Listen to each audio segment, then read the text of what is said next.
Students, आज हम लोग इस लेक्चर में एक्सरसाइज 12.3 सॉल्व करने वाले हैं। तो इसमें आइए क्वेश्चन नंबर 1 स्टार्ट करते हैं, जिसमें लिखा है आकृति 12.19 में छायांकित भाग का क्षेत्रफल ज्ञात कीजिए। यदि PQ बराबर 24 सेंटीमीटर, PR बराबर 7 सेंटीमीटर तथा O वृत्त का केंद्र है, तो ये फिगर दी हुई है। ये 12.19 दी हुई है। तो इसमें हमें ये छायांकित भाग है, ये इसका मान ज्ञात करना है। और इसमें दिया है PQ ये 24 सेंटीमीटर दी हुई है। यहाँ से यहाँ तक ये 24 सेंटीमीटर है और PR 7 सेंटीमीटर है। PR मीन्स ये 7 सेंटीमीटर दी हुई है, ये वाली। तो यहाँ से और O वृत्त का केंद्र है। जब O वृत्त का केंद्र है तो हम देखते हैं कि O से जाने वाली जीवा वृत्त का व्यास कहलाती है। तो इस प्रकार ये इतना भाग है, ये अर्धवृत्त हो गया। और अर्धवृत्त में बना कोण समकोण होता है। तो इस टाइप से ये 90 डिग्री हो गया ये। तो अब हम इसमें पहले इस त्रिभुज का क्षेत्रफल निकाल लेते हैं। तो त्रिभुज का क्षेत्रफल निकालने के लिए पहले हमें इस व्यास की हालांकि आवश्यकता नहीं होगी, क्योंकि ये PQ 24 सेंटीमीटर है। तो इनमें एक आधार हो जाएगा और एक लंब हो जाएगा। तो इस प्रकार हम त्रिभुज का क्षेत्रफल निकाल लेते हैं। तो PQ बराबर दिया है 24 सेंटीमीटर और RQ यहाँ लिख लेते हैं। RQ व्यास हो गया। तब त्रिभुज PQR का क्षेत्रफल बराबर 1/2 आधार गुणा ऊंचाई, मतलब वे भुजाएं लेते हैं क्षेत्रफल में जो दोनों परस्पर 90 अंश का कोण बनाती हैं। तो ये 90 डिग्री का कोण बना रही हैं। तो यहाँ हो जाएगा PQ गुणा RP, ये आ गया है हाफ इंटू PQ का मान है 24 सेंटीमीटर, RP का मान दिया है 7 सेंटीमीटर। तो 2 से ये कैंसिल करेंगे तो 2 बन जा 2, तो 1 2 और 12 और 7 की मल्टीप्लाई 84 सेंटीमीटर स्क्वायर हो जाता है क्षेत्रफल, इस त्रिभुज का क्षेत्रफल। और ये अर्धवृत्त दिया है, तो ये अर्धवृत्त का क्षेत्रफल लिखेंगे।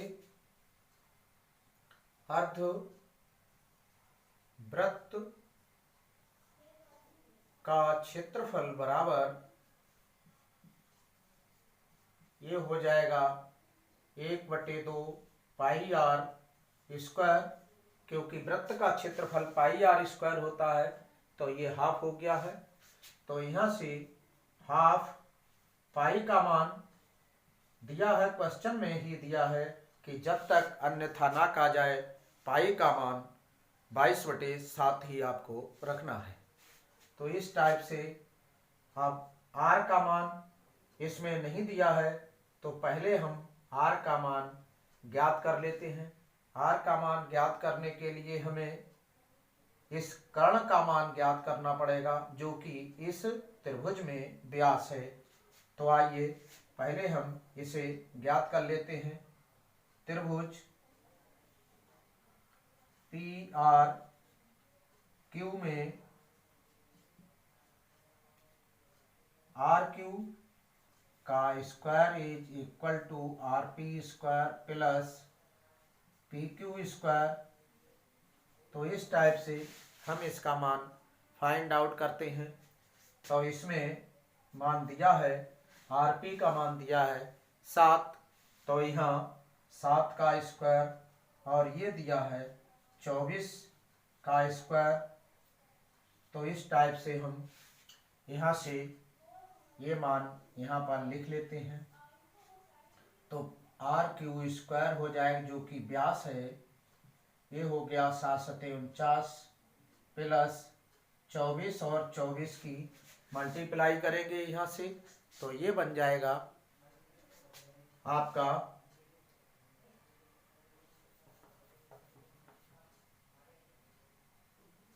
आर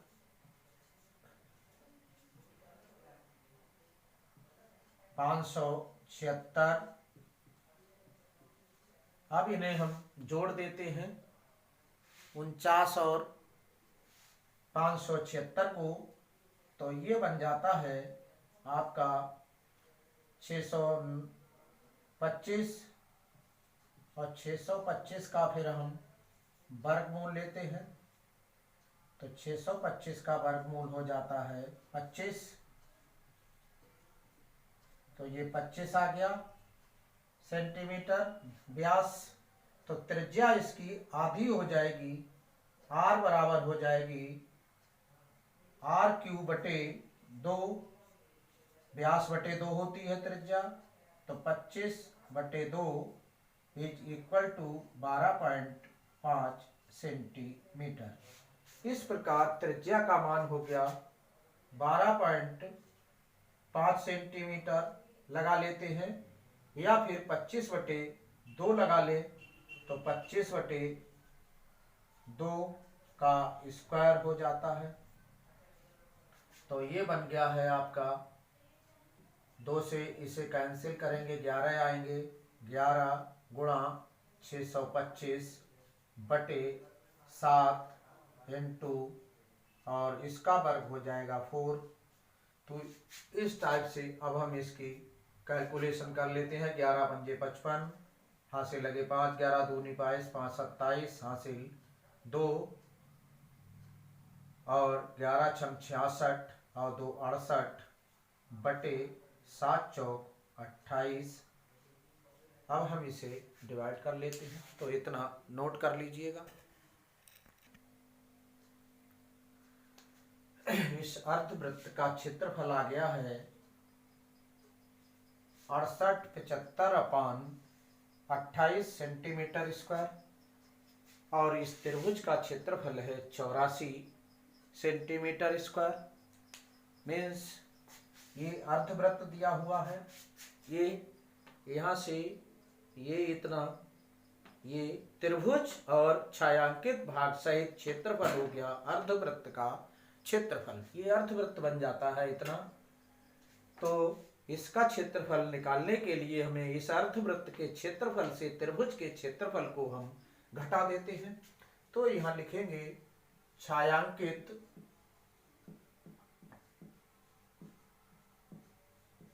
भाग का क्षेत्रफल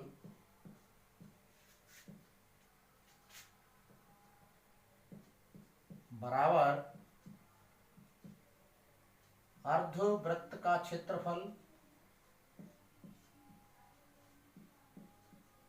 माइनस त्रिभुज का क्षेत्रफल, त्रिभुज PQR का क्षेत्रफल। तो इस टाइप से ये अर्धवृत्त का क्षेत्रफल आ गया है आपका 6875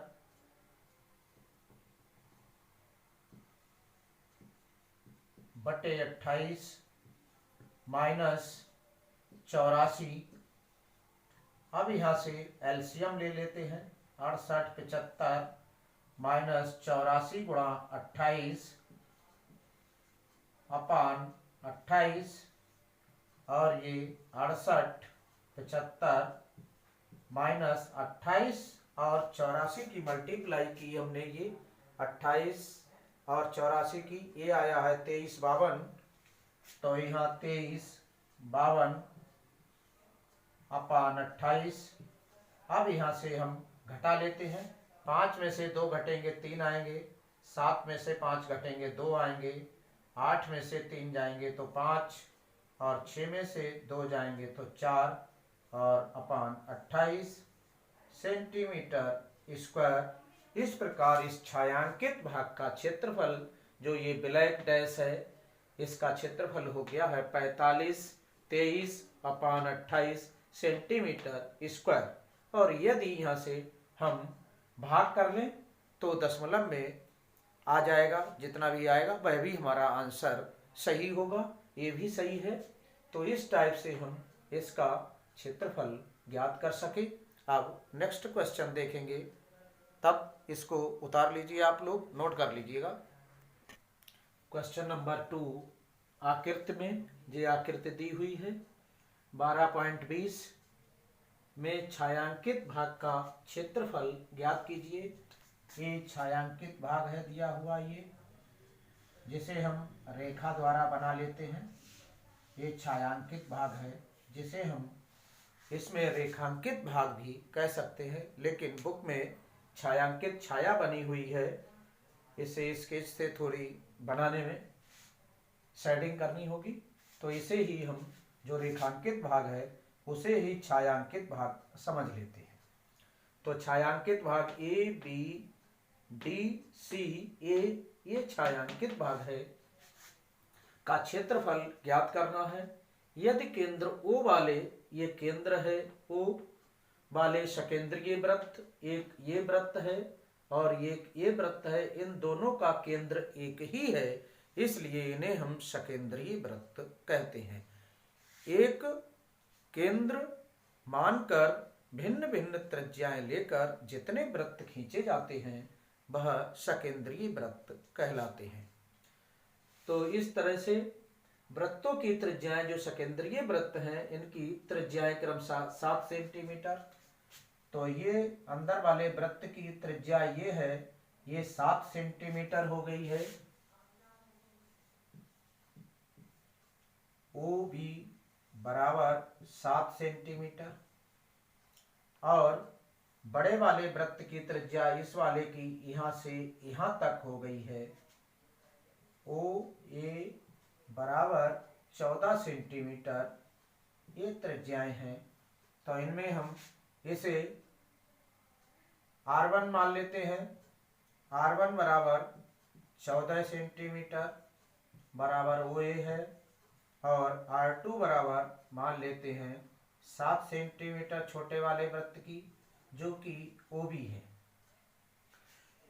और केंद्र पर बना कोण जो है त्रिज्यखंड, ये भी त्रिज्यखंड कहलाता है, और ये भी त्रिज्यखंड है, बड़ा वाला भी त्रिज्यखंड है। बड़े वाले त्रिज्यखंड से हम छोटे वाले त्रिज्यखंड का क्षेत्रफल घटा देंगे तो इसका भाग का क्षेत्रफल फाइंड आउट हो जाएगा। तो इस टाइप से हम लिखते हैं छायांकित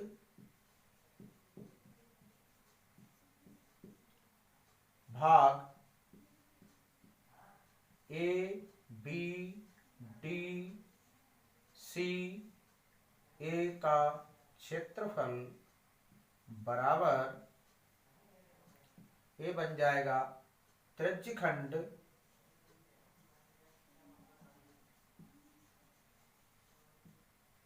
ओ ए सी ओ का क्षेत्रफल माइनस त्रिज्यखंड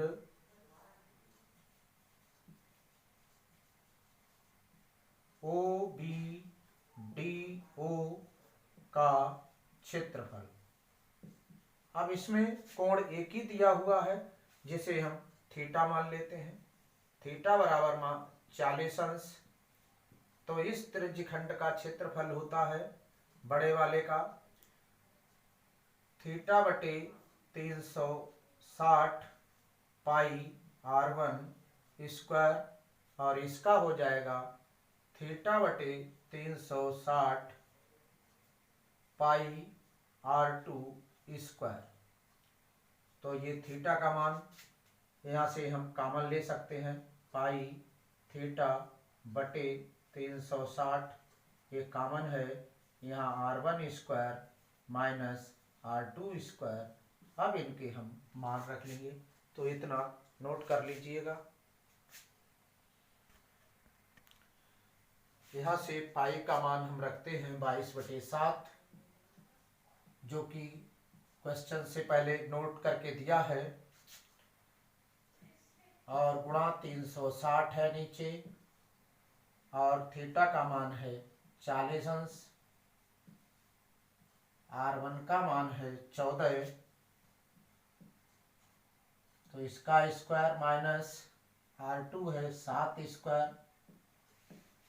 तो यहाँ से 0 से 0 4 नेम 36/7 इंटू 9 इंटू यहाँ 16 में से 9 गए 7, और यहाँ 8 में से 4 गया 4 1।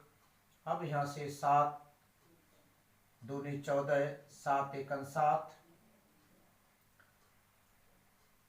अब यहाँ से 3 या 9, 3 सते 21, और 7 की और इनकी मल्टीप्लाई, 7 दूनी 14, 7 दूनी 14, 1 15/3 सेंटीमीटर स्क्वायर। इस तरह से इस त्रिज्यखंड का के मध्य, दोनों त्रिज्यखंडों के मध्य जो क्षेत्रफल है, जो छायांकित भाग है, इसका क्षेत्रफल फाइंड आउट हो गया 154/3 सेंटीमीटर स्क्वायर। तो आज के लिए इस लेक्चर में इतना ही। नेक्स्ट लेक्चर में एक्सरसाइज को कवर करेंगे। तब तक के लिए खुश रहिए, स्वस्थ रहिए, घर पर रहिए और सेफ रहिए।